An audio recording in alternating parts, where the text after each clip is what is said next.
Naaraa balbala itti cabsee giddiidhaan achi keessaa baasuu ni danda'e. Sanbooda reeffa sadan namoota sadan ajjeessanii fuudhee makiinaa duubatti fe'e.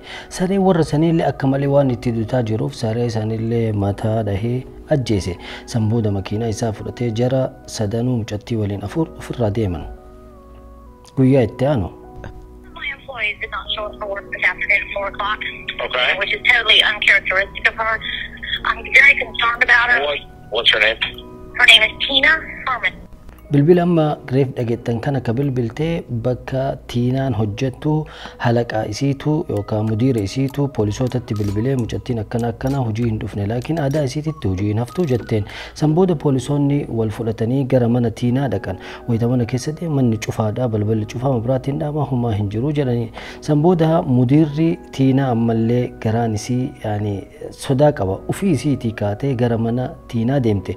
Manuma keessa odduma keessa osoo naannoftuu balbala wahii bana argattee wayita seentu dhiigni bakka hunda faca'e. Sanbooda poolisootatti bilbilte.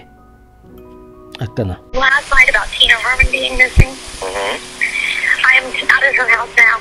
There is blood everywhere. Sanbooda yeroo masan poolisoonni wal qabatanii gara mana Tiinaa dhaqan. Sanbooda osoo mana keessa deemanii feestaala Walmaartii kana arganii akkasuma kaartoona wahii argan. Kaartoonni kun feestaalli kun kan namticha mana kanatti wanjala dalageeti jedhanii shakkan basmaa irraa fuudhan ashaaraa irraa fuudhan. Sanbooda ammallee gara suuqii Walmaart deemanii suuraa namticha sanii arganii makiinaa isaallee argan.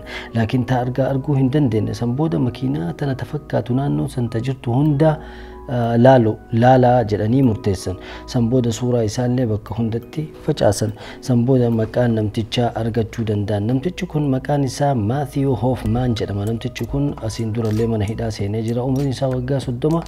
Wanjaloota garaagaraa dalagaa hannaa fi akkasuma mana namoota itti aaree gubuudhaan beekama. Akkasuma ijoollee daddaa'imaa jaalata. Ajaa'iba. Almuhim gara mana isaa dhaqanii mana isaa marsanii wayita mana seenan baala barzaafi yookaan baala mukaa hedduu mana keessatti argan hin ajaa'iban.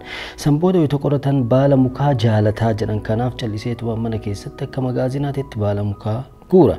Namtichi kun asiin durallee nama ajjeese jenne. Sanbooda manuma isaa keessa deddeemuu jalqaban Saaraa soqinsaa. Saaraa argachuu danda'an mana isaa jalatti jechuu. Guyyaa 5 achi keessa teessee jira. Algaa wahirra isii ciistu argan. Gudeedeenii jirallee isii lallaaftee dadhabdee argan. Saaraa achi baasuu danda'anii Sanbooda isa fuudhanii gara mana hidhaa fidanii gaafiif deebii waliin jalqaban.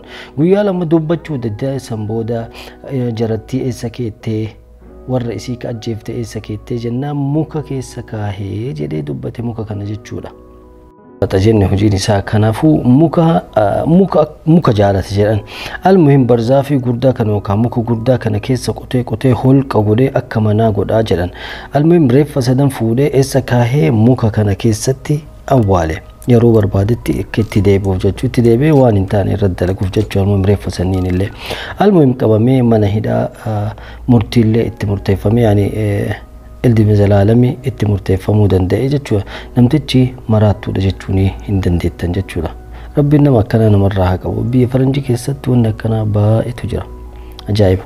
Yoo isinitti tole like, share, subscribe gochuu hin dagatinaa. Viidiyoo biraatiin haga walitti deebinutti nagaan naaf tura. Inshallah viidiyoon itti aanu kana caalaa bareeda ta'a.